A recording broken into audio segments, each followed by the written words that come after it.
harapan saya kepada para generasi milenial dan generasi zilenial untuk tidak ragu masuk di partai politik. Ketika mau perubahan harus bergabung di partai politik, karena di partai politik adalah salah satu langkah kita dalam mengupayakan perubahan. Jadi nggak usah ragu, ayo bergabung untuk kebaikan bangsa dan negara kita.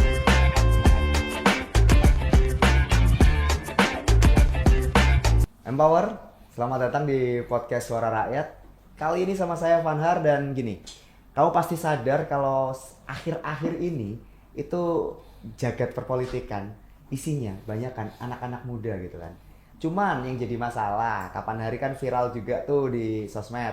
Iya percuma, muda tok tapi nggak punya kualitas. Nah kali ini kita bakal bahas yang seperti itu Empower. Apakah bener kayak gitu sih politik anak muda itu kalau kita ngomong kualitasnya ya nggak semua bagus apa iya. Nah, sama Vandar sudah ada Mas Salim Azhar, Siap. Komisi C DPRD Jawa Timur. Selamat datang kembali Mas. Siap, Kapan siap, hari Mas. kita sudah ngobrol-ngobrol dan Mas Salim Azhar ini adalah salah satu perwakilan anak muda juga nih.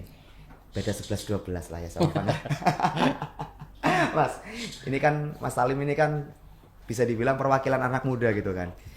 Kenapa berani terjun ke politik praktis Mas? Katanya serem. Oke, terima kasih atas waktunya. Alhamdulillah sekarang pagi ini kita bisa diskusi lagi dengan teman-teman suara rakyat. Betul. Ya tadi disinggung soal anak muda yang berpolitik. Ya. Ada yang mengatakan serem atau tidak serem. Kalau menurut saya sih sebenarnya nggak serem, Nggak serem Mas? nggak serem. Oke. Justru malah baik menurut saya.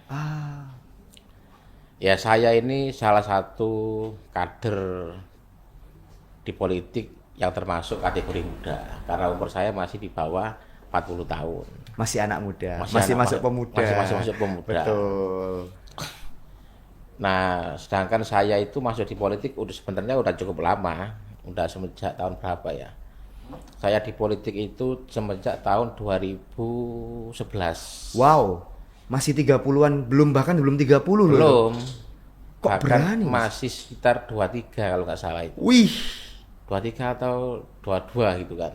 Wow. Jadi panjang Mas ceritanya Mas. Ceritanya panjang. Jadi saya itu kan memang dulu pernah kuliah di IAIN Sunan Ampel.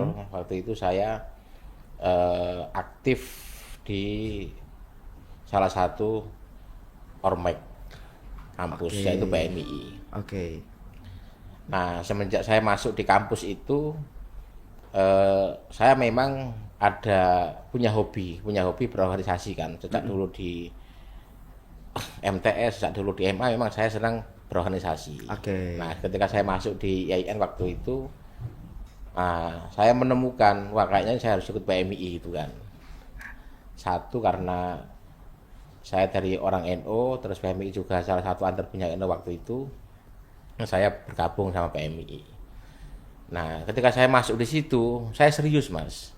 Serius gimana nih maksudnya Mas? Teman-teman saya itu tahu semua bahwa saya ketika belajar di PMI itu bukan hanya sekedar ikut-ikutan, Oh. tapi totalitasku sangat luar biasa waktu itu. Iya. Bukan cuman keren-kerenan berarti ya? Bukan, saya benar-benar serius dan menikmati dan saya belajar dengan sungguh-sungguh Oke. ketika saya di PMI. Jadi ketika itu terus saya masuk diklat ada namanya Apa-apa PKD terus di tahun 2007 itu saya dikasih tanggung jawab sebagai ketua rayon. Wow. Ketua rayon itu sekelas ketua PMI di tingkatan fakultas. Oke, itu udah sesuatu tapi Mas. Iya. Udah luar biasa banget loh itu. Iya, jadi memang ya sebelum ditunjuk sebagai ketua rayon memang saya di beberapa event itu disuruh handle kayak Apa-apa PKD bersama saya disuruh handle. Itu karena saya serius banget waktu itu. Jadi ketika pemilihan rayon itu saya menang secara aklamasi karena semuanya teman-teman percaya ke saya kan gitu. Nah, 2007 terus setelah itu di 2010 ada kontestasi pemilihan PCPMI Surabaya. Nah, kebetulan saya waktu itu ikut mencalonkan diri sebagai kandidat PCPMI Surabaya.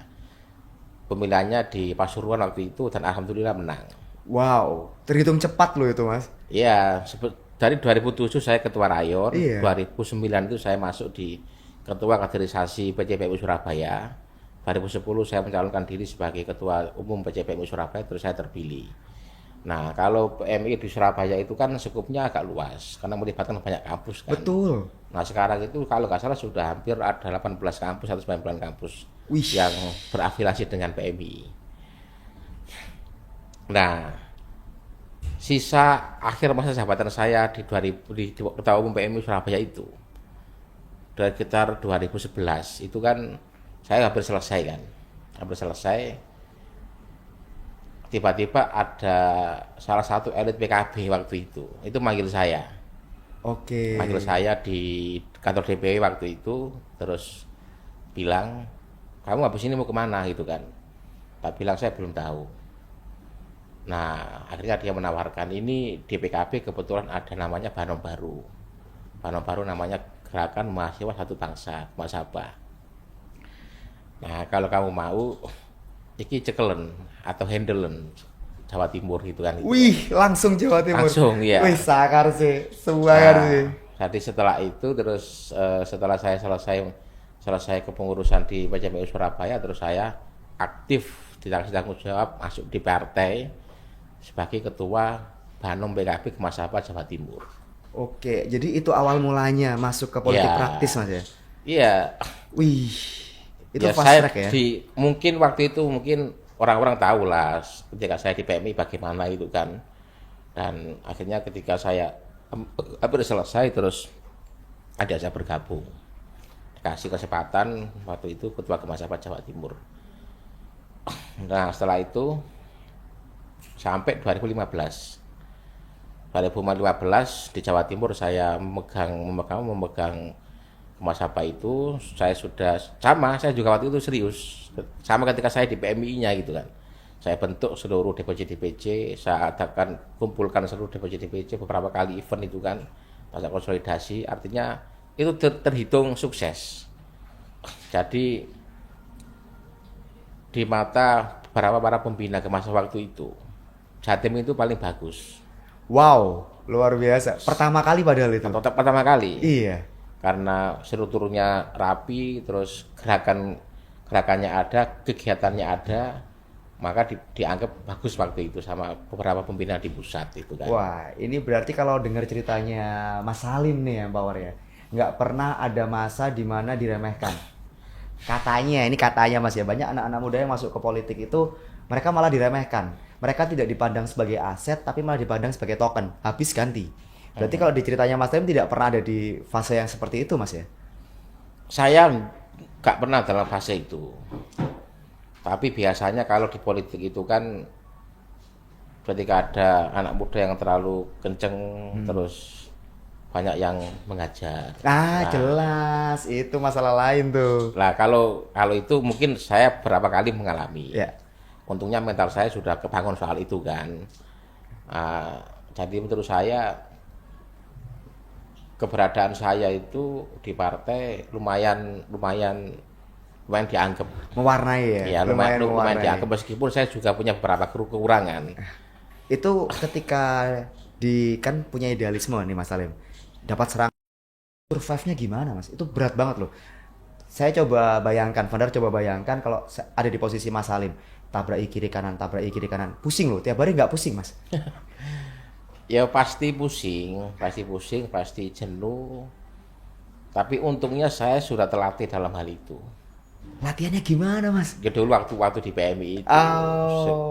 Makanya kan ya antara di PMI dengan di partai itu sebenarnya hampir sama lah. Mungkin karena skupnya yang berbeda, tapi secara dinamikanya itu hampir sama.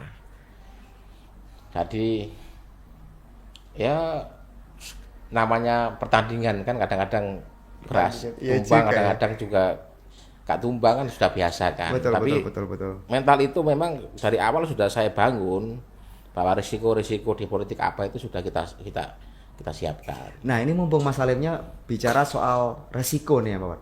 selain diremehkan, ditabraki karena punya idealisme. Anak muda itu kan ciri khasnya idealismenya toh Mas. Apalagi nih Mas resiko ketika anak muda itu masuk ke politik praktis? Sebenarnya bukan hanya idealisme ya, sebenarnya itu di politik itu kadang-kadang melihat anak muda yang terlalu kenceng itu juga dianggap offset. Oh, malah dianggap offset. Dianggap offset karena mungkin tidak menghargai orang-orang tua yang lain gitu, kan, gitu loh. Jadi bahasa kasarnya nggak mau disaingi lah. Tapi Kalah hal itu saing. saya kira hal yang lumrah di politik. Betul. Makanya harus hati-hati. Kalau Iya anak sih. muda kalau pengen kenceng itu harus hati-hati, harus berpikir panjang soal efek risiko dan lain-lain. Positioning nggak sih Mas? Maksudnya ya kamu kenceng itu boleh gitu loh, tapi jangan yang bablas gitu. Ya harus terukur. Harus terukur, ada takarannya Iya, ya, ada kalau takarannya. kalau dulu kita kan mungkin masih sangat sangat muda ya, jadi terus ada egoisnya juga sehingga nggak memikir itu. Kalau sekarang kan mungkin kita berpikir itu kan, Iya, iya, kira-kira iya, iya. masih bisa nahan lah, masih bisa nahan gitu kan. Tapi jadi menarik sih Mas, karena pada akhirnya kan paham, oh ya memang butuh waktu gitu kan. Dulu kan Butuh waktu. darah muda menggebu-gebu gitu kan. Iya butuh waktu. Nanti kok masih akan tahu sendiri nanti. Iya, oh kerasa ngatur, gitu ya. cara ngatur ritmenya bagaimana itu pasti akan terlatih sendiri. Oke, jadi semakin menarik nih ya yang Power, karena ceritanya Mas Salim ternyata nggak cuman bunga-bunga sama pelangi. Di awal kayaknya bunga-bunga sama pelangi Mas, cepat banget habis dari ketua rayon, loncat ke ketua kampus ya, sempet PC kampus pernah, habis gitu juga ke PC PMI Surabaya. Ternyata nggak cuman itu, ada juga masalahnya yang dihantam gara-gara idealisme ya gitu, walaupun tidak pernah diremehkan untungnya gitu kan. Kamu jangan kemana-mana deh yang Power. Fadar masih pengen banyak kulik soal posisi anak muda di politik praktis sama Mas Salim Azhar.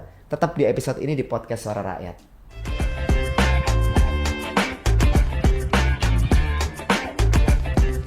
Balik lagi di episode kali ini sama Mas Salim Azhar yang Power di podcast Suara Rakyat. Episodenya masih sama, soal anak muda di politik praktis. Nah, pasti ada mentor toh Mas.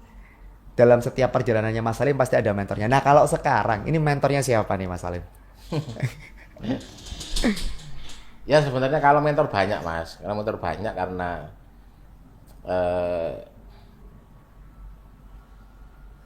mungkin orang-orang itu tahu apa yang saya lakukan itu kan, sehingga banyak yang memberikan apresiasi sehingga rekrut atau ngajak diskusi. Oke. Jadi mentor saya banyak di politik, terutama di PKB ada sekitar 3 sampai 4-an lah. Oke.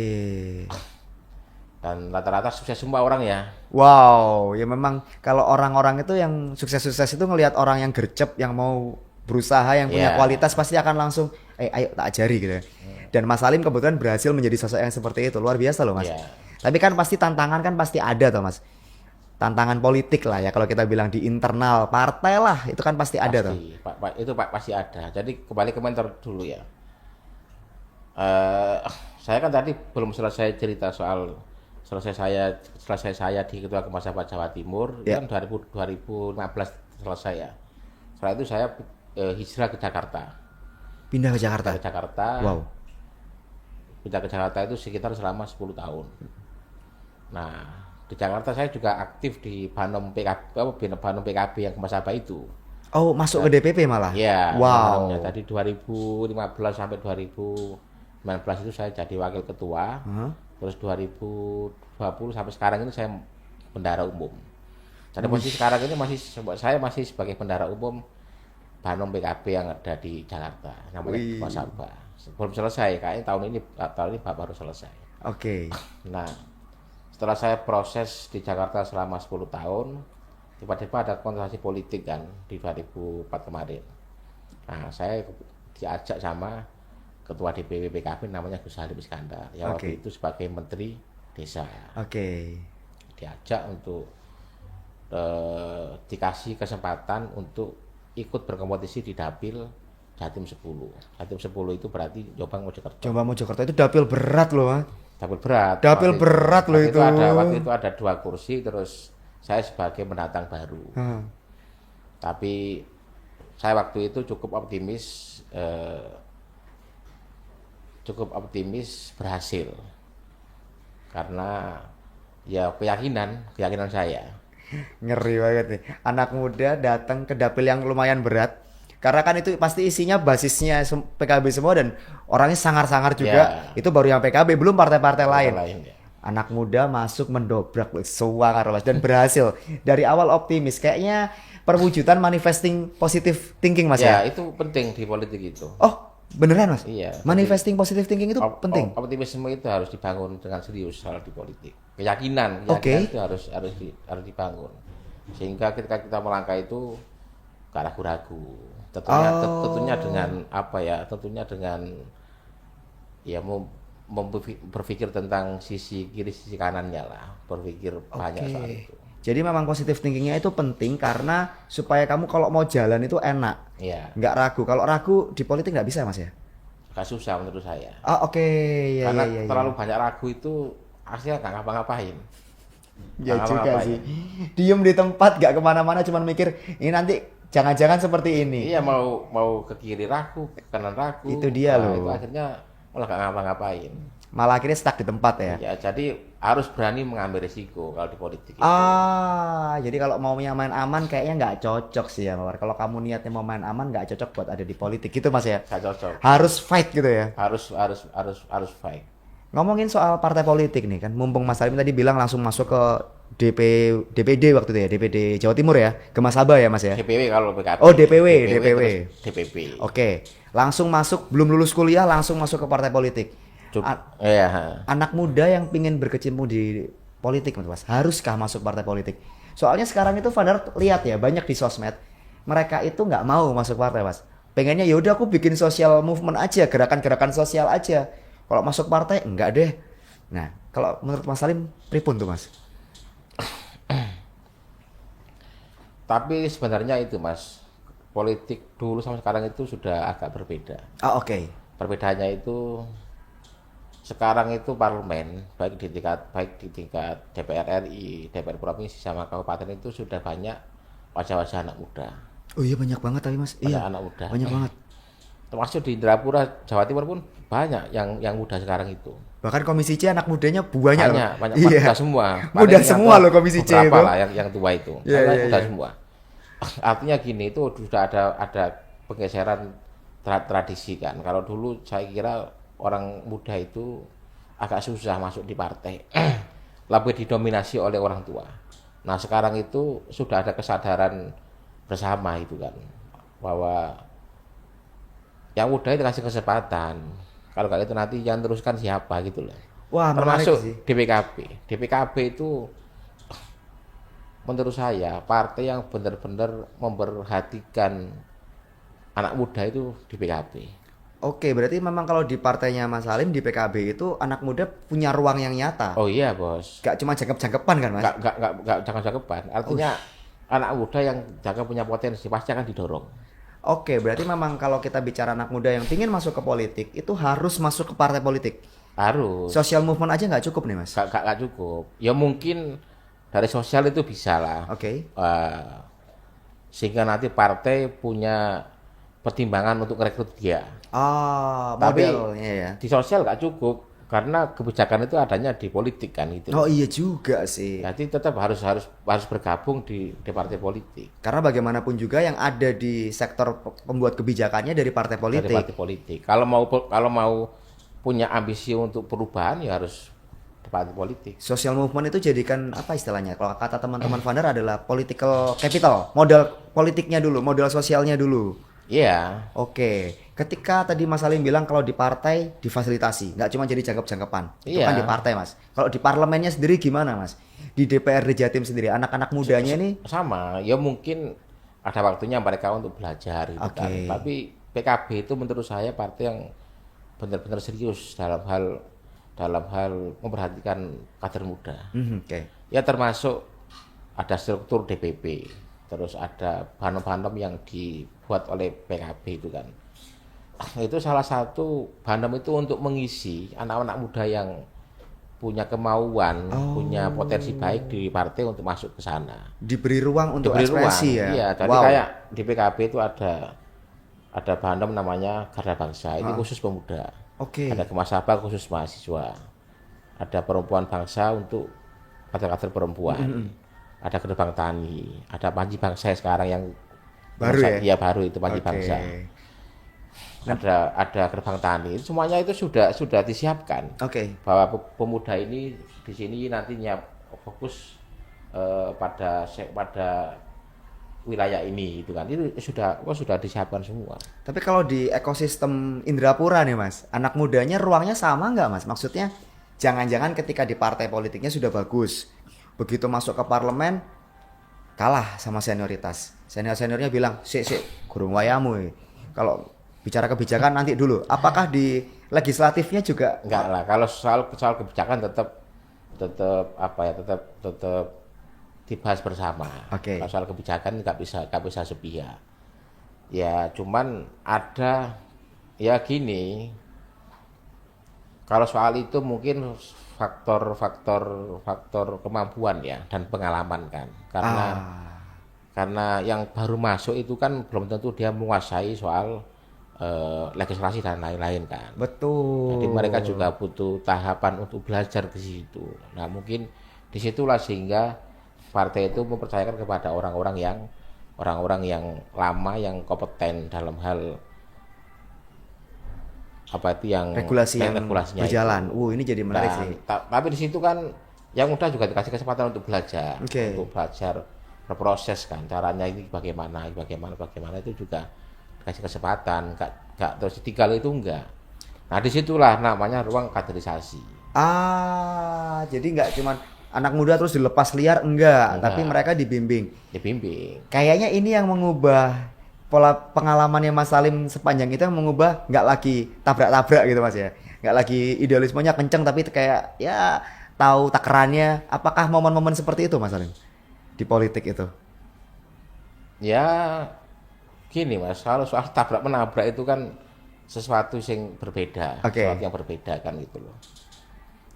Kadang antara satu orang dengan yang lain itu nggak suka atau punya masalah yang belum selesai sehingga itu berdampak ngefek tabrak menabrak itu tadi gitu loh. Jadi enggak, sebenarnya kalau soal kaderisasi ya, memberikan ruang untuk belajar itu sudah ada, termasuk di Indrapura. Jadi fraksi itu kan wajib menempatkan kadernya di masing-masing komisi.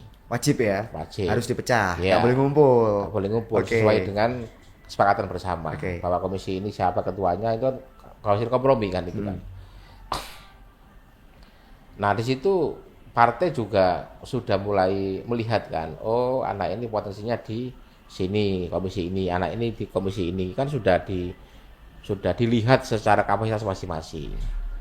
Nah disitulah partai mendistribusikan kadernya ke masing-masing komisi supaya rata, utuh, kaderisasinya dapat, pengalamannya utuh gitu Mas ya. Nah ketika kita bicara anak muda dan di politik praktis nih Mas Salim, biasanya kalau anak muda itu kan masih takut, dalam tanda petik ada banyak yang takut kehilangan posisi. Akhirnya dampaknya adalah apa kata elit partai, diain lupa Mas sama konstituennya, yang kalau kata anak-anak muda itu penjilat, butuh buat ngisi biar punya jabatan, konstituennya lupa. Banyak nggak kayak gitu Mas? Atau di pengalaman Mas Salim sendiri pripun ketika dihadapkan dua pilihan? Ada pilihan antara konstituen atau elit politik, elit partai. Ya lihat dulu persoalannya, tapi elit partai itu juga penting. Nah, kan itu soal teknis saja Mas. Kalau semisal dibutuhkannya itu bebarengan, kan kita tinggal milih. Misal, saya ketemu dulu sama elit politik. Nanti yang konstituen kita undur besok itu kan bisa kan itu loh. Tapi DPR provinsi itu kan ada instrumen kayak sosialisasi itu kan. Itu hampir tiap bulan dilakukan. Itu sudah bisa bertemu dengan seluruh tim, seluruh masyarakat yang ada di dapilnya masing-masing. Pernah nggak Mas tapi ada di posisi yang untuk pilihin loh, ini kata elit partai disuruh A nih, tapi konstituenku mintanya B. Gimana Mas ketika ada di posisi? Belum sih, saya belum. Untungnya belum ya. Saya belum pernah masuk dalam fase itu. Oke. Ini jadi semakin menarik sih ya, Mawar, karena ketika kita bicara elit partai itu kadang kan ya mereka punya persepsinya sendiri. Kamu jangan kemana-mana, Vaner masih akan kulik lagi soal anak muda di politik. Masih banyak pertanyaan Vanhar, tetap di podcast Suara Rakyat.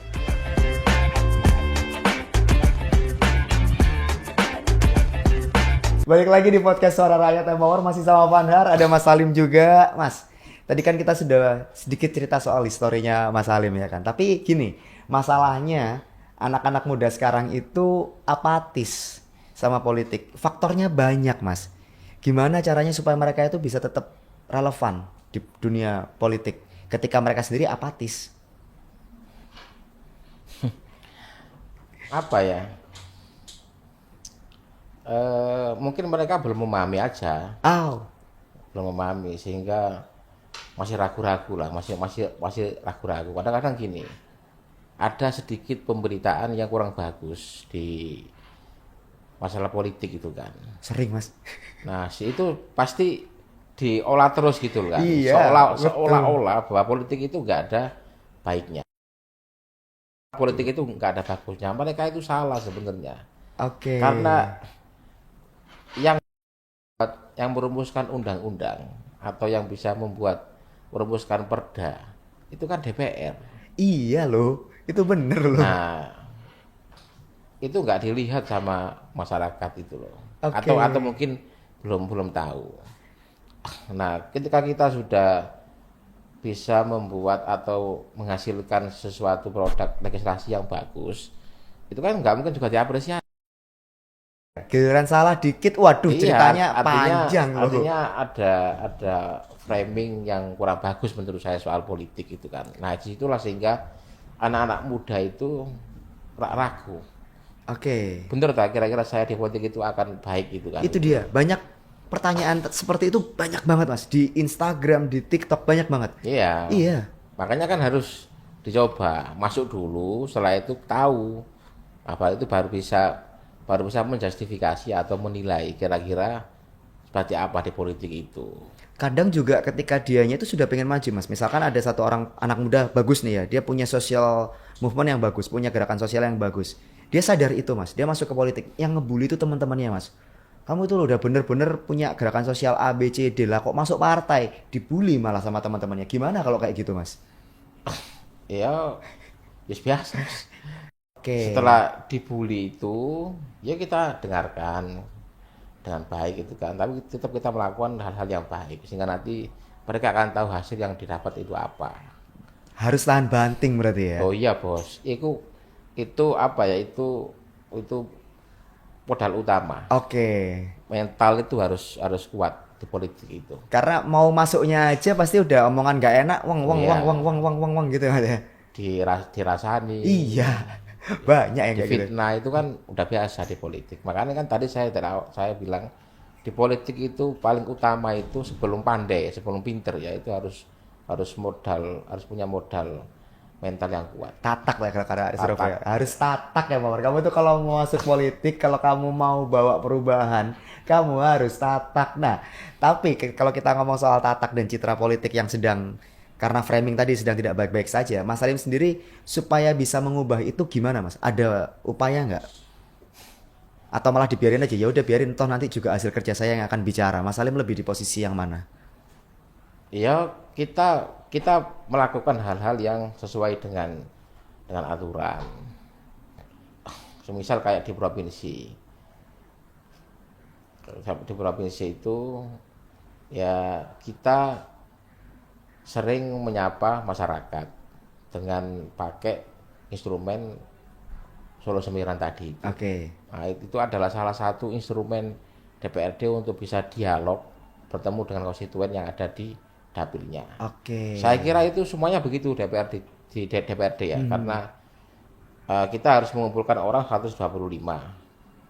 Satu bulan itu bisa 8 kali. Wow. Nah, itu kan salah satu wujud kita berdiskusi dengan konstituen. Ya. Temanya pun kita variatif, mau tema sosial, tema keberagaman, tema soal UMKM atau apa, itu kan juga kita diskusikan dengan mereka. Nah, itu yang kita lakukan selama ini. Selain itu juga ada reses kan. Reses itu kan salah satu jaring aspirasi DPR dengan konstituen. Nah, kira-kira nanti masyarakat mengusulkan program apa. Nanti kita yang bawah, nanti kita kasihkan ke eksekutif. Berat. Oke. Itu juga sebenarnya sudah bagus gitu loh. Artinya memang keberadaan DPRD itu memang ya menjembatani antara masyarakat dengan pemerintah. Optimalisasi di program yang sudah ada berarti untuk supaya nabrakin framing yang nggak beres tadi. Belum tentu yang sudah ada. Artinya gini, bahwa kan ada anggaran hibah itu kan. Oke. Nah, DPRD kan juga bisa mengusulkan anggaran itu gitu loh. Artinya bahwa semisal ada masyarakat di dapil saya itu Jombang atau Mojokerto itu yang pingin masjidnya itu diperbaiki atau pingin buat masjid baru itu kan. Nah, itu kan bisa kita tampung. Nanti kita bawa ke pihak eksekutif untuk direalisasikan. Wah. Nah, ini kan kalau masyarakat langsung kan nggak mungkin bisa. Itu dia. Nah, artinya butuh mediator yang menyampaikan ke pihak pemerintah. Dan di situ Mas Salim berperan. Ya, di situ kita berperan. Oke. Artinya bukan janji kosong. Ada loh sebenarnya itu. Ya pasti ada, tapi nggak semuanya kan. Iya. Nggak semuanya. Artinya orang itu kan susah Mas melihat kebaikan orang itu kan. Itu bener. Pasti kan dilihat sisi jeleknya kan Iya. itu pasti terus dibahas terus gitu. Salah dikit dibahasnya 10 tahun. Salah dikit itu ceritanya kemana-mana. Tapi ketika bener, ya udah. Nah kayak gini-gini kan kadang-kadang orang nggak tahu Iya. bahwa DPRD itu bisa menjembatani antara masyarakat dengan pemerintah, termasuk Betul. dalam hal pembangunan di bawah pesantren atau jalan atau apa itu kan bisa dilakukan seperti itu kan. Oke. Dan menurut saya itu hal yang bagus. Ya. Hal yang bagus, bayangkan itu ada 120 orang yang terbagi di masing-masing dapil. Semuanya bisa menampung aspirasi, usulan di dapilnya masing-masing untuk kita bawa ke pihak eksekutif. Kan pasti sampai berarti kalau kayak gitu. Nah, berarti kan bagus yang dilakukan oleh teman-teman DPR kan. Sebenarnya bagus loh. Cuman ya itu tadi framing Mas. Iya. Kalahnya di framing. Nah, ketika Mas Salim ketemu konstituen, otomatis kan sebagai representasi anak muda, konstituennya juga muda-muda. Ngelihat ada harapan baru nggak Mas untuk gerakan politik anak muda ini? Ada, wah ini beda nih sampai zamanku. Zamanku dulu kayak gini, ternyata sekarang mereka lebih cepat lagi, lebih sangar lagi. Pernah nggak Mas? Ya pastinya karena yang muda itu pasti harus lebih energik. Ya. Lebih energik, lebih totalitas, lebih militan daripada yang lebih tua kan. Karena mungkin faktor umur itu juga mempengaruhi kan itu loh. Mobilitasnya Mas ya. Mobilitasnya juga harus lebih tinggi. Iya. Jadi ada lah ya harapan anak-anak muda ini supaya lebih satset wet gitu. Buanter larinya di politik itu ada. Tinggal tadi harus tatak dan harus mau. Iya. Tadi kita sudah bahas banyak soal cerita nggak enaknya ya yang Power ya. Mulai dari dipandang remeh, habis gitu sempat juga diserang juga gitu kan karena kenceng gitu kan Mas. Cerita serunya Pak Mas, yang enak-enak Pak Mas sebagai politisi muda, yang menyenangkan, yang bener-bener wah ini seru nih gitu. Ada nggak Mas? Gini Mas, apapun itu ya, hari ini kan saya jadi anggota DPRD, itu harus saya syukuri. Karena itu juga kita peroleh dengan kerja keras yang luar biasa kan. Kontestasi pemilu 2024 ini kan juga nggak mudah gitu loh. Dan dari sekian orang itu, gak semua orang bisa berhasil terpilih sebagai anggota DPRD. Betul. Artinya keberadaan hari ini itu ya saya harus mensyukuri itu apa yang diamanahkan saya pada hari ini. Oke. Ya kita jalani tugas apa kita lakukan, terus kita melakukan kunjungan-kunjungan kemana sesuai dengan tugas-tugas komisi. Ya mungkin itu aja, sebenarnya ada enak ada gak enaknya sih. Ya, Kalau itu sih hidup lah sisi ya. Dua sisi ada lah. dua sisi. Iya, namanya hidup itu pasti dua sisi kok Empower. Ada enak, ada nggak enaknya. Nah, terakhir nih Mas Salim, pesan dari Mas Salim, politisi muda, buat anak-anak muda lain ya, buat Empower yang masih Gen Z, yang masih milenial, supaya mereka nggak lagi ragu, supaya mereka nggak lagi mikir bahwa politik itu isinya julek. Toh ya Mas, monggo Mas Salim. Ya harapan saya kepada para generasi milenial dan generasi zilenial untuk tidak ragu masuk di partai politik. Ketika mau perubahan harus bergabung di partai politik, karena di partai politik adalah salah satu langkah kita dalam mengupayakan perubahan. Jadi nggak usah ragu, ayo bergabung untuk kebaikan bangsa dan negara kita. Nah, sepakat sih sama Mas Salim. Jadi gitu. Percuma kamu mengharapkan perubahan kalau kamu sendiri tidak mau jadi bagian dari perubahan itu. Karena prinsipnya gini, kalau cuma mau perubahan, akeh yang mau yang power. Tapi untuk benar-benar ikut terlibat supaya jadi bagian dari perubahan, wah itu yang susah Mas ya. Terima kasih loh Mas Salim. Ini benar-benar kasih insight baru buat Vandar dan harapan Vandar juga empower lain yang lagi nonton podcast Suara Rakyat. Politik itu nggak melulu janji kosong.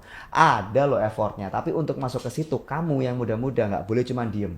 Kamu harus aksi nyata dan pesannya Mas Salim tadi dua Mas ya. Harus tatak sama harus mau gitu ya. Dua ini. Kamu mau tapi kamu nggak tatak, ya sebaiknya jangan. Berani dan tatak. Berani dan tatak ya. Berani dan tatak ini, berani sama tatak ini berarti kudu double ya Mawar. Kamu harus share deh. Episode ini tuh harus kamu share kemana-mana. Kenapa? Karena supaya makin banyak anak muda yang tahu dan nonton episode ini dan jadi ikut dari bagian perubahan. Gitu nggak sih Mas Salim? Oke. Sama juga wajib kamu like, kamu subscribe. Supaya apa? Supaya kamu bisa tahu kalau ada episode-episode podcast Suara Rakyat lainnya. Terima kasih anyway, Vandar pamit, Mas Salim pamit. Kita ketemu lagi di episode selanjutnya. Have a good day. Bye-bye.